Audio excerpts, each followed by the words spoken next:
काय तुमच्या व्यवसायात विकले जाणारे उत्पादन वारंवार संपून जातात? कच्चा किंवा तयार माल सडून जातो किंवा मुदत संपून जाते? उत्पादन न विकल्याने पैसे अडकून राहतात?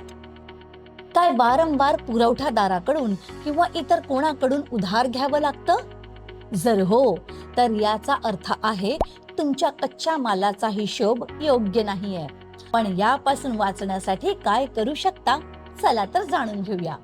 पहिले, व्यस्त आणि हळू चालणाऱ्या हंगामी उत्पादनांवर लक्ष द्या. जेव्हा तुम्हाला वाटत असेल सामान खूप विकलं जाईल, तर सामान एक्स्ट्रा घ्या, पण फक्त तितकंच जितकं विकलं जाईल. पावसाळ्यात किंवा बंद हंगामामध्ये सामान कमी ठेवा. सामान जे लवकर खराब होते त्याची एक्सपायरी डेट लिहिणं विसरू नका. आणि ज्या सामानाची मुदत लवकर येत आहे, नवीन काही घेण्या अगोदर ते विका. जसे की निर्मला, ती जी मिठाई बनवते, उन्हाळ्यात दुधापासून बनवलेल्या थोड्याच मिठाया ठेवते आणि दूधही कमी घेते, कारण सामान खराब होऊ नये.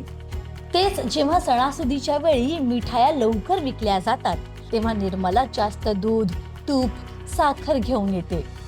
दुसरे, पुरवठादाराच्या अटी व्यवसायाच्या गरजेच्या हिशोबात ठेवा. पुरवठादाराकडून छोट्या छोट्या वितरण किंवा बदलता येणाऱ्या रकमेवरती बोलणी करा. शीतल, आमच्या चहावाल्या काकू प्रत्येक दिवशी दूध मागवतात, यासाठी की माल फ्रीजमध्ये ताजा राहील आणि दूध खराब होण्यावर किंवा एकत्र घेण्यासाठी पैसेही व्यर्थ खर्च होऊ नयेत. मल्टिप्लाय, फायनान्सचं ज्ञान कुठेही कधीही.